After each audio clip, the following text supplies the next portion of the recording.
Very warm welcome to everyone to Localis's policy webinar, Everything in its Right Place, Establishing Strong Organisations and Practices for Successful Devolution.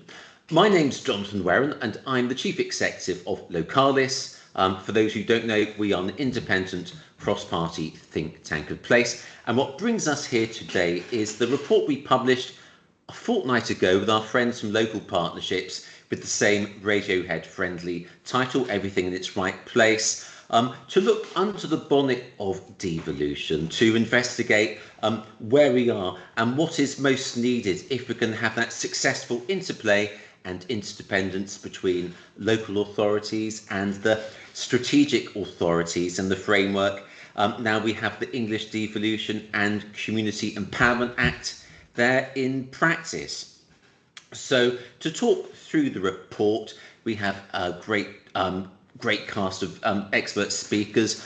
I'm going to be joined by Localis senior researcher and report author Sandy Forsyth, who will start us off with a presentation of what the purpose of this was, what the findings and implications of our look under the bonnet. We'll also be joined with a good friend of Localis, Stephen Jones, Director of Core Cities UK, and from local partnerships, who are our sponsor and research partner for the report, Christy Splindler, who's Corporate Director of Client Development. So in terms of house rules, it's the Localis policy webinar. We've begun at 11, we shall finish at 12. I'm going to invite the speakers in the following order. Sandy, followed by you, Stephen, and then Christy, if you can round us off. Once everyone has heard what our expert panel have had to say, we are going to throw it out to questions and answers. You'll see there's a Q&A box. I make no bones about it. I will prioritise questions, put in the appropriate location the Q&A box, and we'll reel through them and answer as many as we can in our allotted hour. If you put them in the text box, I will look at them, but you might get treated like second-class post. But them's the breaks in life, aren't they? So, without any further ado, if I can invite Localis senior researcher Sandy Forsyth to talk through what the purpose of our work here was and what the main findings and implications worth knowing. Sandy, over to you. Thanks, John, and yeah, thanks everyone for joining us today. We'll just wait until we can get the presentation up, but I'll just be beginning with a discussion, providing a quick overview of the 5 top-line findings from our research programme. And although I do think the first thing to mention is that our research was only really made possible by the fact that we had the help of a significant number of stakeholders from across the local government space, who contributed to sort of our interviews, roundtables, and so yeah, my thanks go out to those contributors. So yeah, so Nuala, if we could just move on to the first slide, that would be great. So to begin with, a real sort of foundation for our research was establishing a pragmatic definition of place, and we settled in our findings on a definition of place being a composite of the tangible and intangible assets available to an area and the vision towards which those assets are directed. So this kind of makes the case for a place-based approach being something that takes on the context of place, that understands what makes up a place, and therefore that uses a real holistic idea of partnership working across all sectors that work to provide services, that focuses on upstream actions tailored bespokely to the areas that they're delivering for, and building really on those local assets and the people who manage and own and use those assets, really placing the public sector there as more of a facilitator for services. And what this means is that, as I say, a place-based approach is one that grants agency and transparency to those organisations and people. Consequently, in the context of devolution, which I'll talk more about later, the place-based approach needs to be kind of central to devolution. There needs to be a front and centre acknowledgement of how strategic authorities are fitting into a bottom-up and place-based approach.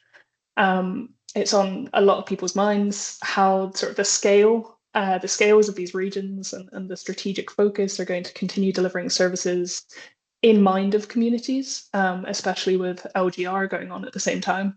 So what's really needed, we think, is a clear roadmap from the get-go, which is now really that marries this idea of devolution with a strong understanding of what place is. And if we can go on to the next slide. Thanks, Nuala. So one of the sort of linchpins of this report is thinking about how places are different from each other, what that place-based approach means for all the different places in England.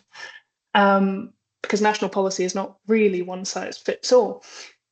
And taking a step back and looking at what makes these places different, we sort of found that there are 5 characteristics of place that need to be addressed by devolution policy. And those are a history of strategic delivery, civic identity, geography and spatial dynamics, institutional alignment, and human expertise. So just to sort of represent what this means, I've put, if you can see on the slideshow here, Greater Manchester is well known for having this history of strategic delivery, of collaboration across the region in ways really that other areas can't access just because they don't have that history. Geographically, Manchester is an urban region with a clear centre. You can see here in the charts at the bottom of the slide, looking at what the population density of the boroughs, constituent boroughs of Greater Manchester are. There is a clear centre in Manchester, but you're looking at a very urban, monocentric area. As a comparison, I've used Hull and East Yorkshire Strategic Authority here. So newer strategic authority, of course, there is a history of some strategic delivery, not necessarily of the same geographic areas as the LEP, which is what the strategic authority is sort of geographically similar to. But you can see clearly the population density between Hull and the East Riding of Yorkshire it's an immense difference, and that is just going to require different approaches to how services get delivered, and that's not necessarily being seen in national policy. So in this context, we're going to need to see policy catching up with changing away from this sort of favour for urban agglomeration policies, expanding to allow, as we say in the report, more network favoured policies. So that's thinking about connectivity and the need for collaboration. So, and finally, this also needs to be clear about how policy is going to work for non-mayoral areas. The presence or not of a mayor, we think, should not be an obstacle to growth. But that brings me on to the next slide. So go to that. Thanks.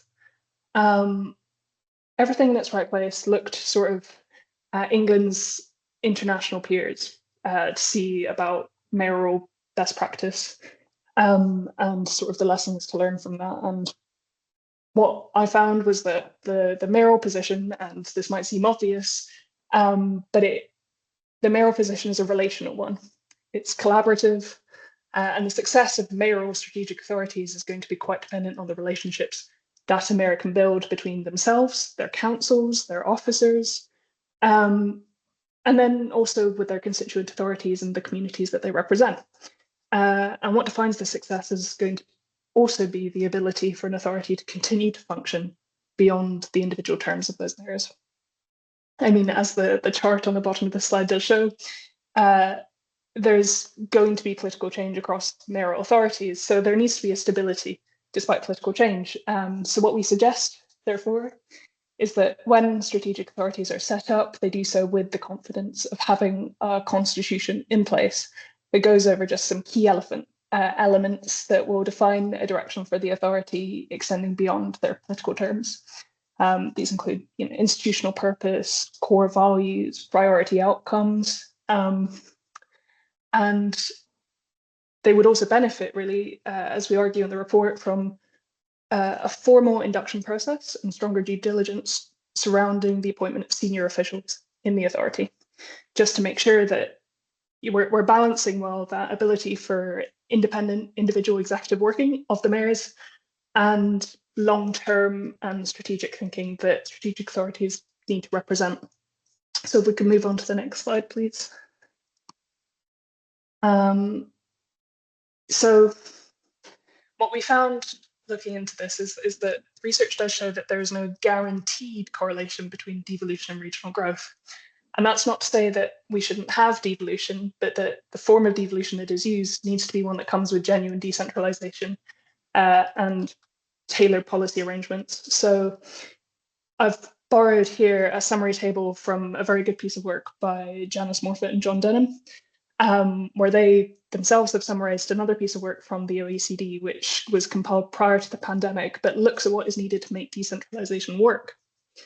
And just looking at these points, like clarity of responsibilities, capacity building, coordination, all of these things, it's clear both that we're not quite there yet, but also that it shouldn't be too much effort to create this really positive environment for decentralization. We have cooperation, we have the institutions in place already, but we need to start making sure that these asymmetries of place are allowed for, and really to start getting more serious about fiscal devolution.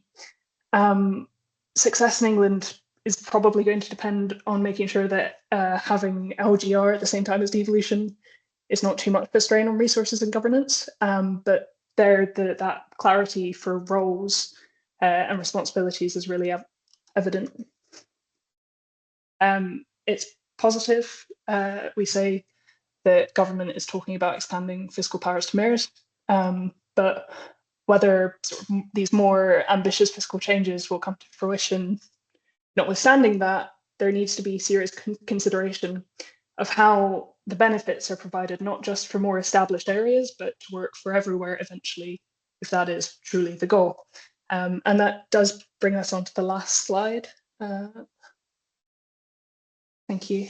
The government is really keen to make clear that it's extending powers on a basis of how established an authority is. But this does create a level of political asymmetry. And what this becomes is a bit of a chicken and egg situation where the authorities that require better resourcing to provide more extensive services and become more established might not receive those resources to the same level as other authorities that have that established situation already. So everything in its right place makes this final argument that it would be an easier task to build government trust if there were better forms of accountability that are tailored to strategic authorities. I spoke to a number of local scrutiny committee members, so those are overview and scrutiny committees for strategic authorities. And they do have some issues that are specific to strategic authorities. They have to be well read on quite a diverse range of policy areas. There's an issue of expertise with a lot of new strategic authorities and new political members coming in. And on a purely pragmatic level, with strategic authorities not being, necessarily urban and monocentric, some members just have a more difficult time getting to meetings. So in the light of all of that, there is definitely a case for some more capacity support for scrutiny committees.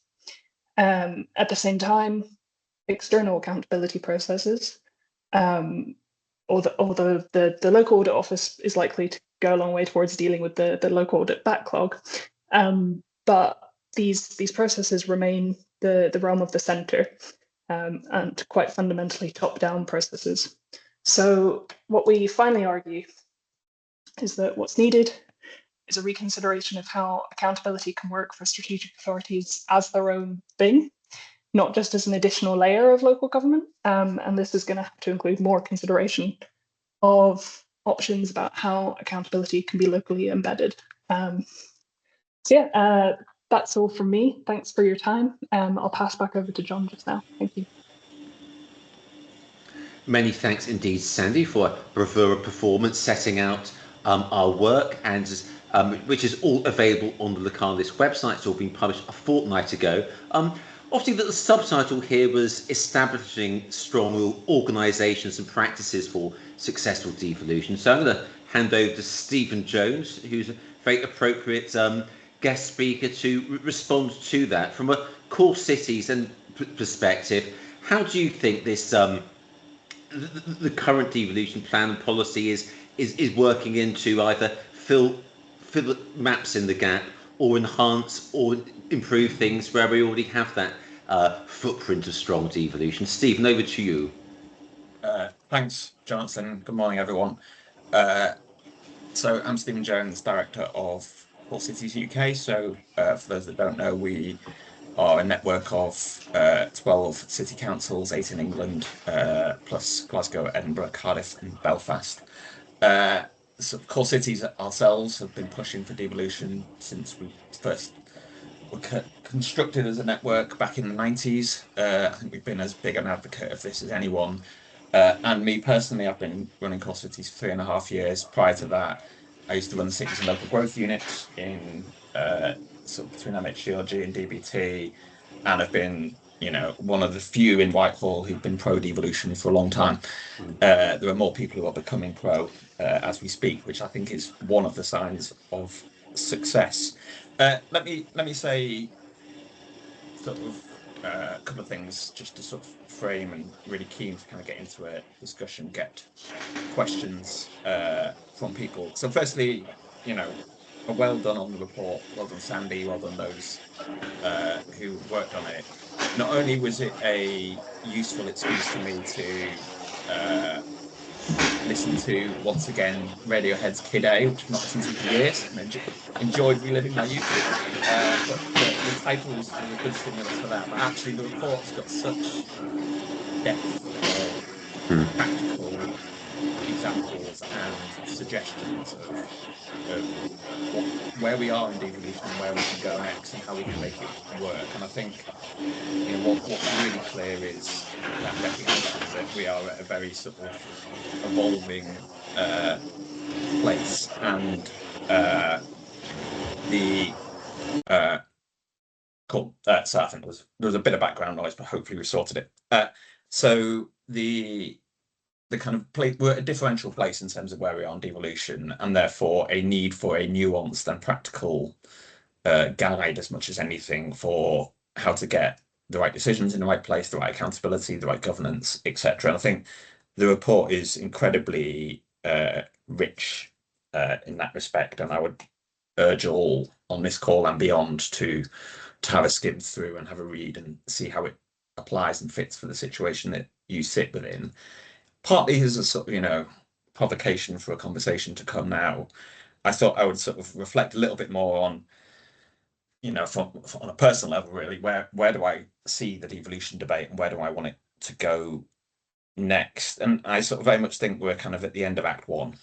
And I think there's, quite an interesting, quite a sort of encouraging first act, but there's more to go. And I'd like to see, more characters, more pace, more drama as this evolves. And in particular, I think there are probably four things I'd like to see more of in terms of where we go next. So firstly, I think we need more areas. I think the biggest argument that central government can give against devolution is, oh, but not everywhere has devolution, and therefore we won't really go very far, because what do we do about those places that don't have the right structures, the right governance in place? It's an easy kind of drag on progress to sort of look at the bits of the map that aren't covered by strategic authorities, that don't have devolution deals in place. And so, I think the need for full coverage in whatever way it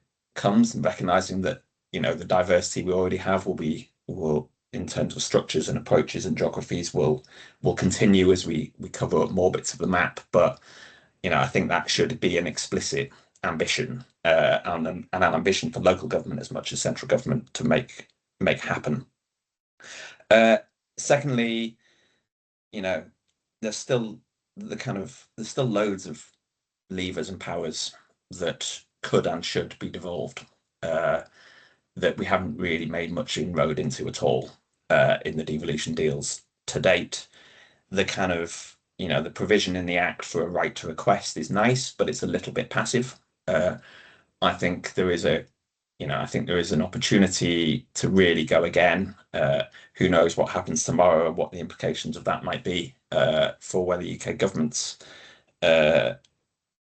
agenda in this space is. But I think, if we don't try and make progress on skills and education, on parts of the health system and public health in particular, on tackling worklessness and welfare dependency, and particularly the issues around NEETs. If we don't think about, how do we evolve the innovation landscape, thinking about how environmental regulation plays out locally, thinking about, how the panoply of different UK agencies can be more responsive and integrated and operate locally, be they cultural agencies, be they environmental agencies, be they funding agencies. I think there is a real sense of needing to look significantly for more progress on powers.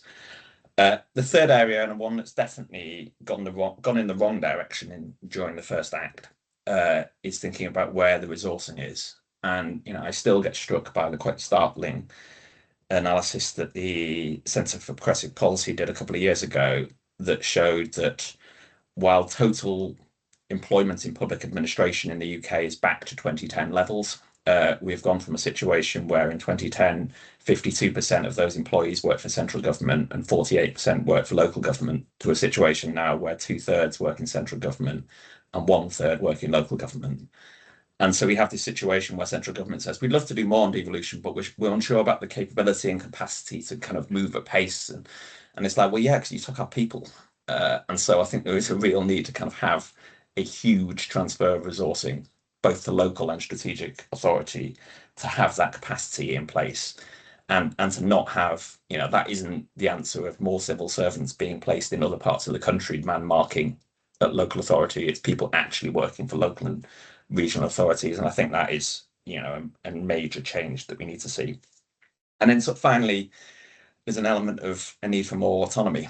And that autonomy is partly a sense of being able to, once something is in a single settlement, stop then asking for a spreadsheet with 1,000 lines on to tell us what you haven't spent that funding on. That's not devolution. That's just a different delivery agent for central government objectives and authority. So I think there's a need to kind of, let go of the reins and allow places, and that's no more than ever on the funding thing. And the thing that I'm most excited about, but it needs to be real, not tokenistic, is the commitment on the fiscal devolution roadmap, where if it's actually truly a roadmap and it is a motorway, not a winding B road, then actually that is the thing that will change and drive devolution to a scale and level that could really unleash the full potential. And so I'm optimistic. I think there's a real moment in time, but I think that's kind of contingent on us in the seats that we sit in on this call and beyond to keep making the case, keep pushing, and keep really driving this agenda forward.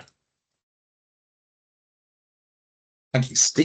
Stephen, many thanks for your expert analysis and insight into the process, and where we are is very, very much appreciated. And that sets us up nicely for Christy to come on to give your take on where we got to with everything in its right place. Over to you, please. Let's hear from you. Thank you.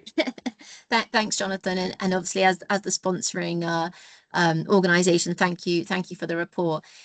So devolution, I think, has lots of opportunities, and a lot of the work that we do at local partnerships is bridging the gap between national and local government. So it's a really interesting area for us. In terms of my own sort of thoughts and observations, so a few things. My previous life was as a local authority officer delivering place-based services. And so place and community are really important to me. And I think that's true of everyone that I come across within the sector, that, I've not met anyone that says place isn't important and improving communities and improving places and improving life. So I don't think it's about a lack of vision or a lack of ambition. And the report does pick this up, though, but we're definitely seeing it as a lack of capacity. So the ambition is there, the vision is there. People want to make their places better places, but there's definitely some capacity, and I think there's also some skills issues in that mix as well. And I'm not going to say capability, because there is a lot of capability out there. It's just, have we got enough capability, and have we got the right skills in all of the right places to deliver those ambitions? Stephen touched on this a little bit in terms of new authorities, and Sandy picked it up in terms of Greater Manchester as well. are we in risk of having a two-tier system where actually those that are already more advanced get to become more advanced because they get quicker fiscal devolution, whereas those that are actually much lower down the journey or only just forming? And how do we help the ones that are just forming actually accelerate to become to the same level? And I do worry that actually some of the things that we're talking about in terms of fiscal devolution are going to create a bigger gap between the older, more established authorities, combined authorities, mayoral authorities, and the ones that are just forming. And just all of this comes at a time where there's a lot of pressure coming from government in terms of growth, in terms of housing, in terms of obviously fiscal pressures, and actually in terms of energy. We've seen that, you know, it came with the Ukraine war and it's come back again come this year. And so I think someone's putting a question around what your ask of government would be.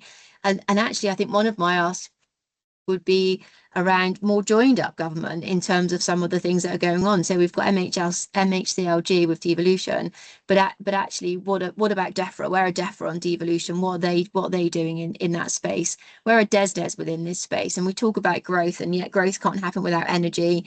And so I think there's a bit of joining up that's needed around bringing out all of the opportunities that are available across all of the different areas. And we talked a little bit around, I think, Stephen, you mentioned around sort of partnerships and convening, and Sandy, you mentioned it in terms of the mayor as well. And to that list, you know, we talk about public, we talk about private a little bit, but maybe private need to be more in there because that's where some of the investment and everything is going to come from. We talk about communities. We haven't mentioned the third sector, but I think we all know the third sector is really important in that mix. But the other one I would add to that is actually the utilities. So where are the energy? You can't get growth without the energy. We're seeing issues around water scarcity and how that's going to be impacting growth as well. So actually, I think the stakeholder map is much bigger, and the role that devolution will have in sort of convening all of those local stakeholders at that much bigger regional level. So yeah, those are just a few of my takeaways in terms of how we're going to bring all of these different elements together to really deliver that devolution, but also what government needs to do in terms of how it needs to become more joined up and have more conversations across what it's doing and how it can then facilitate that through devolution as well. Thank you, Jonathan. Thank you, Chrissy, and thank you for all our panelists so far. Well, you've heard from them. Now it's our turn to hear from you to answer some of the questions you're throwing in.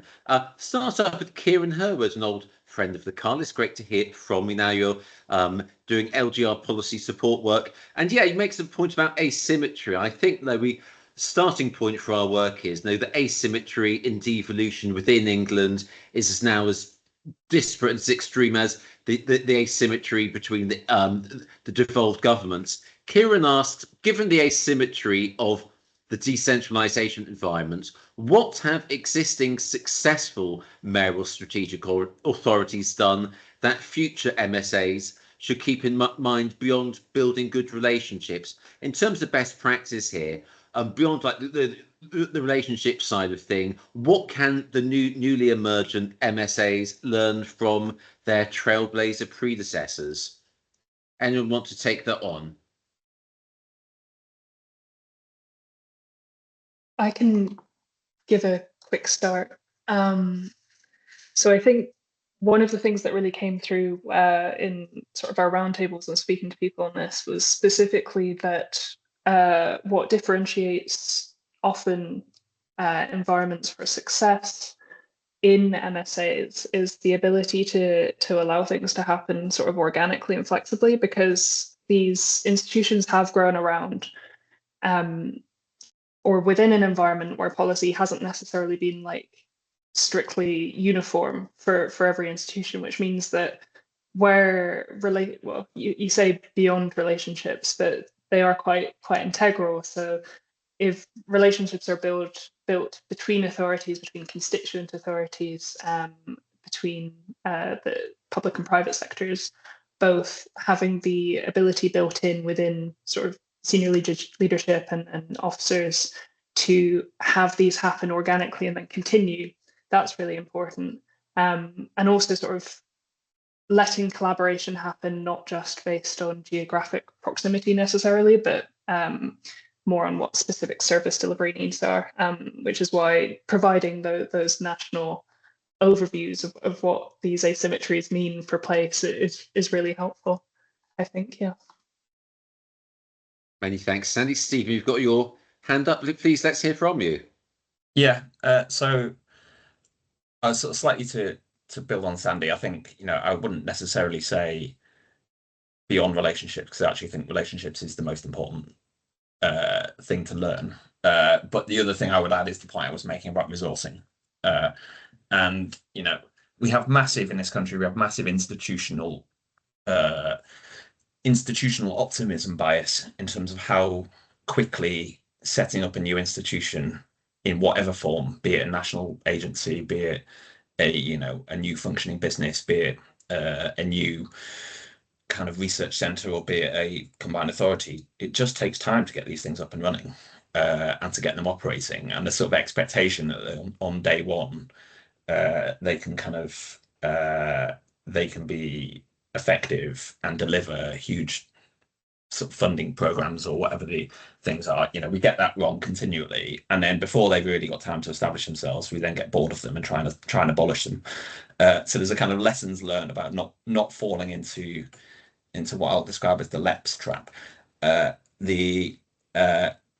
actually, part of accelerating that institutional maturity is making sure that they are properly resourced from the start, and they actually, aren't sitting there. I think the point Kirsty was making about the risk of two-tier is a real one, and that will, that is particularly an issue where the combined authorities, strategic authorities, are being established not on the back of a pre-existing transport authority, where some of the first ones actually had staff that could be redeployed quickly into, certainly if you look at the likes of Greater Manchester or Liverpool City region, others, there were teams that could be redeployed quickly. For other authorities being established, that isn't in place, and so making sure that resourcing is there is critical. Alongside then, there just needs to be that sort of sense of trust and collaboration between the key leaders and key players. They need to, they can grumble behind the scenes, but they need to realize that they are genuinely better being in this partnership than not in that partnership. Otherwise, it's never going to work. And that's where we've seen some of that play out in the last decade. Many thanks, Stephen. Christy, coming in, let's hear from you. Yeah, thank you both. I kind of flip it around a little bit as well and say, at this point in the journey, what is it that we actually need to be able to facilitate and enable that to happen more? So I think it is starting, but actually, is there enough lessons learned sharing, innovation sharing going on currently? And I think there's an opportunity to do more of it.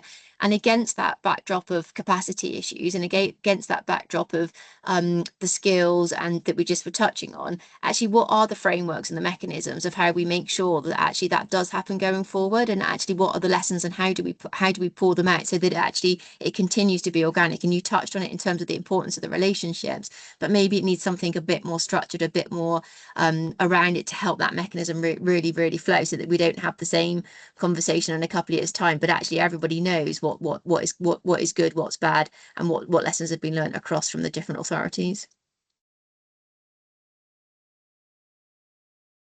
Many thanks, Christy, and great question, Kieran. Thank you. I got off to a good start. Got a couple of questions from Mark Willis. Go to the first one first, if that's okay, Mark. He asks, how should central government approach the timing of devolution to ensure delivery at pace without damaging the perception that by handing over power to immature institutions that aren't ready for it? So how do we combine delivering devolution at pace whilst maintaining public confidence and trust that the organisations are strong, have the capability and the wherewithal to deliver on this? Or is it can you square this circle?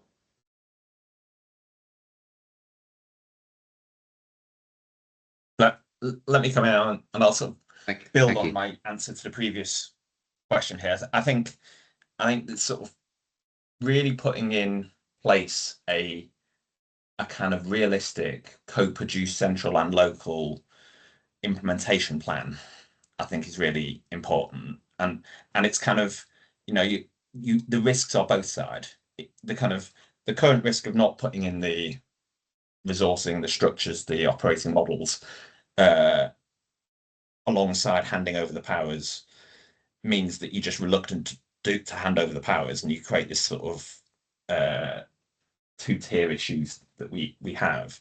But you go the other way, if you just hand over loads of powers sort of on day one and expect delivery on day one, you kind of enter situations where, you know, you're scrambling from day one. So something like the National Wealth Fund is, you know, trying to establish itself as a brand new institution with new operating structures, new relationships, new senior team, new staff resourcing underneath it, and spend 20-odd billion pounds in the next 5 years. You know, that's a pretty hard task. And so there's a kind of risk of going either way, of putting too much expectation on straight away, or going so slowly that you kind of hobble it from the start. I think just that sense of proper planning, and that is incumbent on both the local area, but it's as incumbent on the central, the devolving power to kind of work that through together. Many thanks for coming in first. We're going to have Sandy, then Christy. Thanks. I think also, not to sort of repeat myself, but the idea of having really strong scrutiny accountability practices in place for regional, sub-regional government is absolutely vital with this question, because it might even be sort of a bit of a or popular myth that that just because an institution has been around longer means that it is at the moment more prepared for more responsibilities, more powers. And it's both a function of political leadership and officer leadership within strategic authorities, as much as like the working parts of the institution, as much as the system as a whole. So I would probably come down on the side of sooner rather than later, but with these kind of abilities to have accountability and point fingers, because if it does become a question of perception, then it's most productive to be able to perceive where things are going wrong and how they're going wrong, rather than just wanting to wash your hands of it, as it were, whether that's from the central government or local government side of things. I think also, as sort of an additional, an addendum, having very solid training practices in place for senior members of incoming strategic authorities is probably going to be part and parcel of providing good and responsible institutions. Many thanks, Sandy. And Christy, over to you, please. Thank you. I'm going to come back with a really boring piece, which is around the old triangle of time, quality, and money. And basically, if you want to do things fast and you want to do them at a good quality, then you've got to put the money in and the resources in to be able to do it. And if you don't have all of those things and you don't have that plan, then something's going to give, and that's either time or that's quality, or it's both of them, if that makes sense. And so I think actually there's a bit that's coming back to what Stephen said about a plan. It needs to be a realistic plan that's properly resourced and funded to then be able to make those things happen. Otherwise you'll get slips in time, and you'll get issues with quality, and the other things around it won't be done in the way that they need to be done, which is kind of a pretty basic but fundamental piece of how we should be going about and delivering this major change. Many thanks, Chrissy. Now, I did say put things in the Q&A box, not the text. So second class mail, your friend Danny K, I will, and you've got your question's quite a good one, so I'll put this to the panel. Danny asks in the wrong place in the text box, but you're forgiven. What would be your top 3 devolution LGR requests for Prime Minister Burnham in relation to housing delivery, regeneration and placemaking? And the sort of follow-up is, should Homes England be split up and transferred to the strategic authorities? What should Prime Minister Burnham, obviously counting eggs, chickens before their hat, but might as well, what should the big 3 asks be?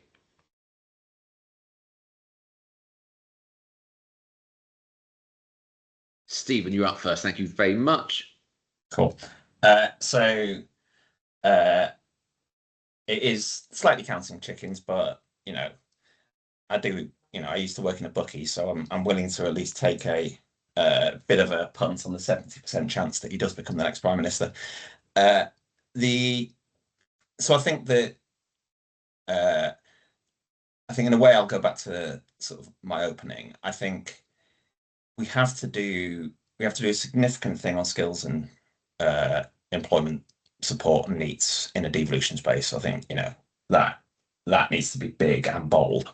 I think secondly, I think there is something there's something about arm's length bodies and how they engage with places that I would put on that list. Homes England is one of those, but not the only one. I'd almost write them all down on the list and work through each one in turn, saying, what does it do?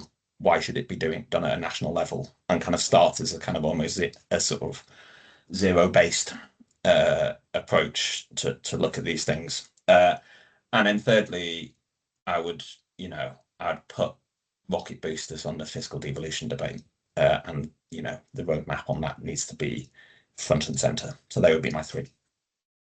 Many thanks, Stephen. Sandy, over to you. Yeah, thanks. I think I would definitely echo Stephen on fiscal devolution front and center. I'm not sure I can quite come up with three individual, but this would be a great chance to say, please go and have a look at the report and recommendations, because there's definitely 3 or 4 notes for central government in there. But I think one thing that's actually does, Danny's comment on Homes England does sort of bring to the fore what the role of these arm's length bodies is, particularly in devolution, because there does still need to be a sort of national oversight on what, I mean, with Homes England, potentially investment opportunities, about thinking about what the offer of England is and how our regions sort of interact with each other. And there still, I think, needs to be a central response to that. But that's not to say that there's not then room for that devolution of responsibility. So if a body like Homes England were to be split up between MCAs, there would still need to be some kind of practical solution to providing a body or something for those strategic authorities to collaborate on issues of that go beyond regional boundaries, and that would still be absolutely necessary. So central government needs to be just very clear on how those responsibilities lie, and I think that's my major ask there. Many thanks for spirited response there, Sandy. And finally, Christy, what's your take on the question?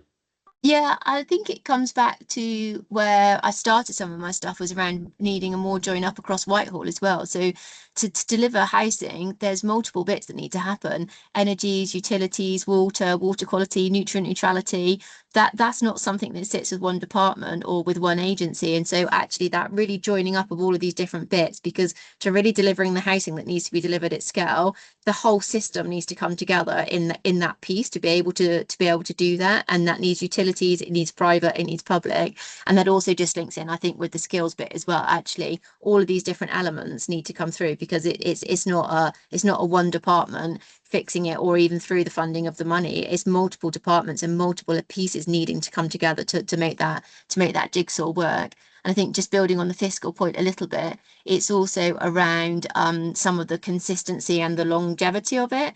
So we've got housing programs that we deliver that have only got 1 year funding. Well, actually, we need multiple years funding or commitments in our area to then be able to really truly go and deliver those programs. So I think there's a bit around the fiscal devolution, but there's also in terms of the longer term settlement. So actually, you've got that longer period.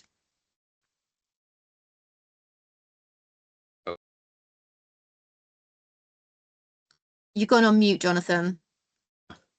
Many thanks. Well, with a look to the time, we've got 15 minutes left, which for anyone following the World Cup at ungodly hours of the morning is our second half hydration break. So we'll try and answer as many or final questions as we can in the time available. Nicholas Spence asked a really good one about it really follows on what you were saying about the role of the central state there, Christy. She asks, is systems thinking and leadership the difference between strategic authorities that achieve growth and those that don't?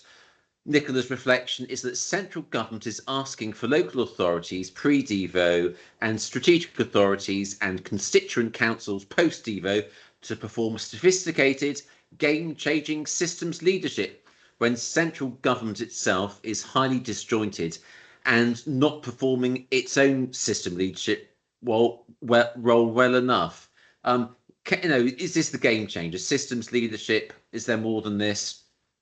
Yeah, sorry, I've jumped in, but we absolutely need full systems thinking across a number of these issues. To me, the problems are too wicked. They're going to require multiple agencies to come in, multiple government departments, and that join up across Whitehall and that join up across the systems that then flows down is just not happening in the way that it needs to happen. So yeah, I think the whole systems thinking bit for both central government and devolved government, and you're starting to see it come together. But I talk to people in DEFRA, I talk to people in MHCLG, and they're not joined up, and yet they need each other to be able to solve their problems.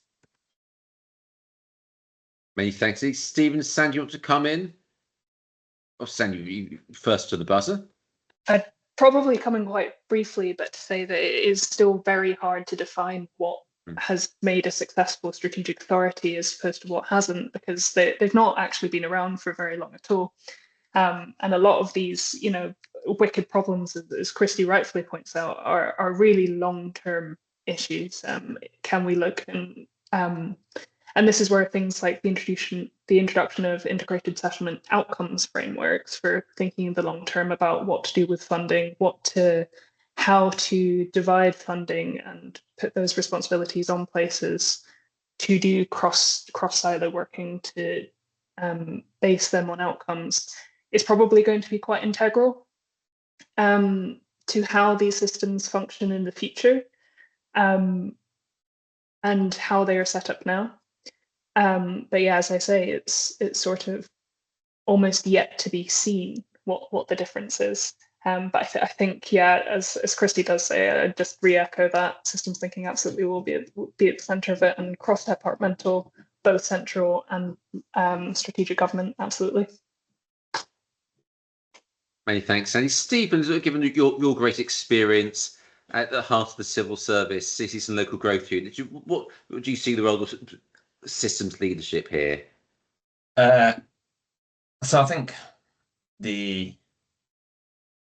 I think I basically agree with everyone else, but I think I don't know, there's an easy take a pot shot at Whitehall silo thinking, and I'm happy to play that game along with everyone else.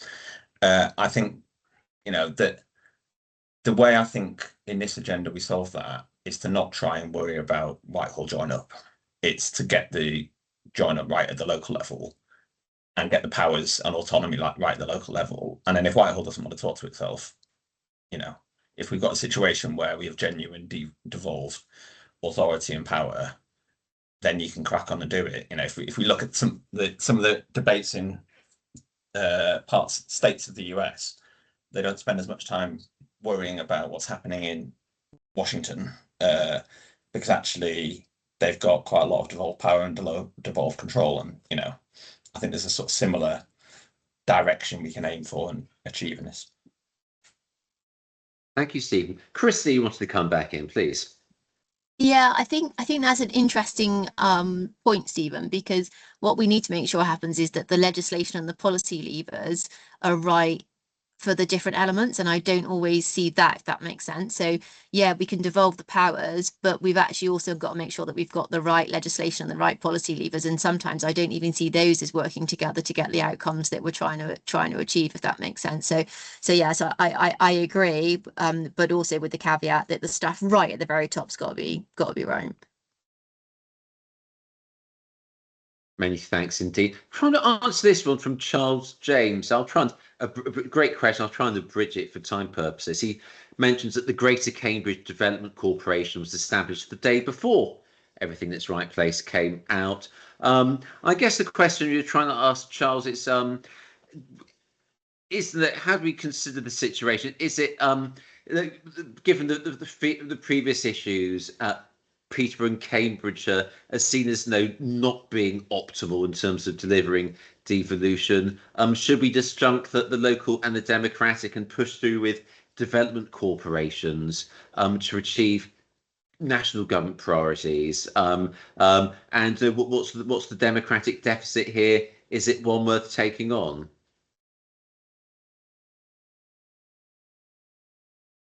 Or even sort of development corporations have their many champions. Is it can we do a different speed or within the existing devolution wheels here? Stephen, thank you. Yeah, so one of the benefits of moving to core cities is I only have to worry about 12 places, and therefore I can take my eye off the ball on other parts of the UK. And so I'm not going to particularly comment on the sort of the undertones and machinations that have gone on in terms of creating the development corp in Greater Cambridgeshire and not doing it as a mayoral development corporation, but doing it as a government one, and what went on in those decisions. I'm not party to that, and not particularly benefit to speculate from my side, at least. I think what I would say is, I think in the spirit of the report, talking about a clarity of everything being in its right place, and thinking about what the different roles and functions are at a national level, I think there needs to be sort of a kind of serious, mature conversation about what is nationally significant and who makes the decisions on that and who chooses that, and how do you compensate for places where there is a kind of negative consequence of that. So whether that's about, where do we locate future nuclear power stations? How do you get acceptance for certain parts of the country that they're going to have to run a load of pylons across their country and get no necessarily localized benefit from the pylons, but the country needs the grid to work? How do we avoid a situation which we had over I don't want to spend the rest of this time talking about HS2, but the consequences of not thinking at the start about the HS2 implications for Buckinghamshire and Oxfordshire led to huge delays and huge mistakes in its delivery. And so I think there is something about having maturity and an honesty of a conversation about where there are decisions that are being made that are for the whole of UK benefit, who makes those decisions, and how do you get buy-in from local communities and local democratically elected individuals to that decision making. And that's both sort of negative consequences, but it's also the positive ones. Where do we locate future national employment opportunities, etc. And so I think we've not got that right yet, but that's really hard, and it's really difficult. But I think that feels to me like an area that progress needs to be made on. Many thanks, Stephen. Sandy.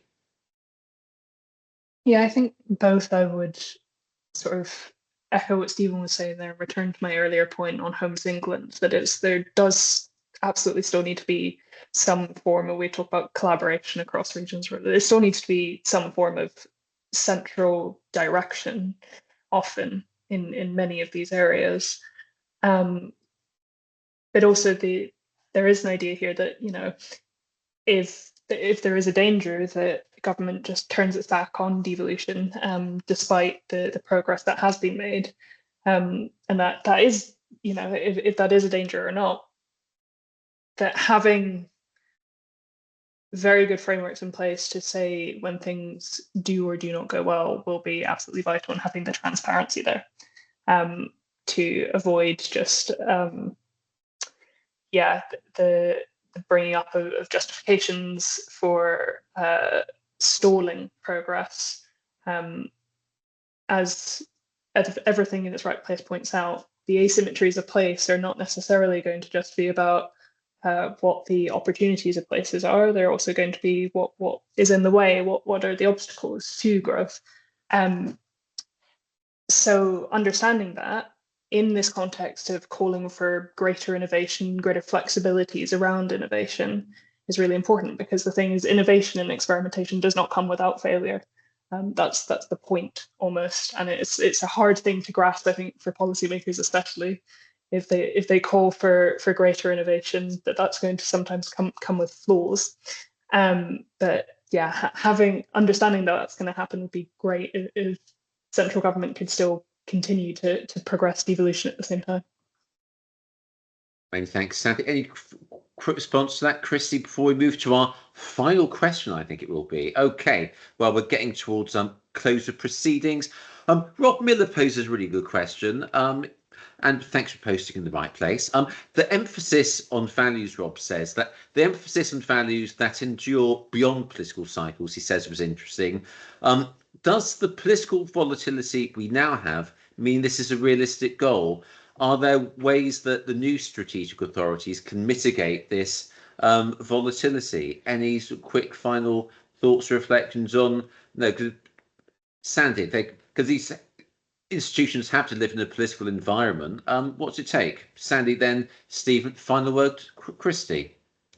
Yeah, no, absolutely. I actually think, referring to my presentation earlier, that the context of political change is as much of an opportunity as it is potentially an obstacle, because if you have institutions that are, as we're calling for, well set up, that have at least some form of constitutional values in place, that does not predicate change from happening. And almost the benefit of having mayoral strategic authorities is that you have, increasingly conditions in which change can be made at pace that's tailored to areas specifically, which means that, yeah, again, it's a question of sort of not being afraid of volatility and understanding that it's just part and parcel of how these institutions will be working in future, and about how to ensure that the structural integrity of the institutions does not change as a result of that volatility.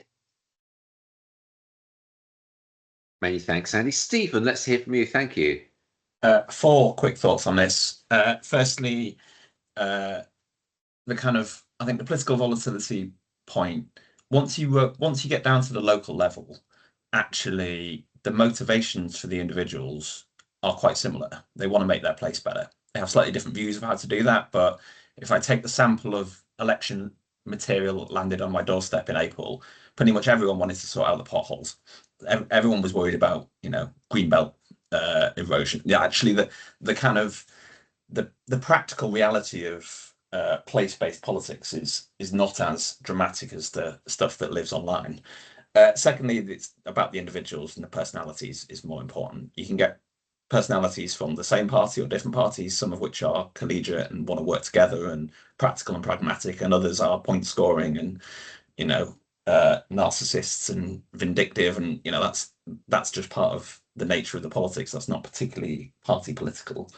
Thirdly, actually, the evidence we've had to date on devolves and strategic authorities, mayoral combined authorities, is cross-party working has operated reasonably successfully. Tees Valley is a great example where it's been cross-party for almost its entire existence and has actually achieved quite a lot together. We've not seen a major collapse in its early days of the East Midlands Combined Authority, which again is cross-party in its makeup. So I'm more optimistic on that. And then the final point, I think there is something about how do we align national constitutional reform alongside thinking about devolution. And I think they are sort of 2 sides of the same coin. So, whether there's conversations about what you do about the future of the House of Lords and the second chamber, whether it's conversations about electoral reform, thinking about how does a devolved, dare I say, federalized UK sit within a evolution of how Parliament operates, I think is something that more thought and more work is needed on, because I think that's an opportunity to create this pluralism that I think is necessary to kind of and generate that joint working with. Many thanks indeed, Stephen, for those 4 points. Now, the times of sound are running out, but appropriately, Christy, the final word is local partnerships. Over to you, please. No, I'd just like to say thank you to everyone for the questions. They've been really interesting, and thank you for the thoughts on the call. And I agree with Stephen that actually I think the motivations and the values are actually quite core. What we're seeing is more of a change in narrative. And maybe I would come back and say, I think that maybe one of the challenges right now is that we've got a lot of new people into politics, and it's how we support them to understand those structures and the governance and the things that are all important, and the role that officers have in playing in that. But actually, fundamentally, the people that are there are doing it, like Stephen said, for the right motivations and the right values, and they want the same things. It's maybe just with a slightly different story behind it. But yeah, thank you, Jonathan, for the session today. Lovely. Well, I'm going to call that a wrap. Huge thanks to our fantastic speakers, Christy Splint from Local Partnerships, Stephen Jones, Core Cities UK, and Localis' very own Sandy Forsyth. We hope to see you again at the LJ conference in Bournemouth. Our drinks reception for the Centre for Governance and Scrutiny, I think on the Wednesday, the 8th of July, 6 to 7, Bournemouth Highcliffe Marriott Hotel. There might be a free drink with your name on it. Please come and find us. Take wonderful care, and we hope to see you again at a future Localis event. Bye for now. Thank you.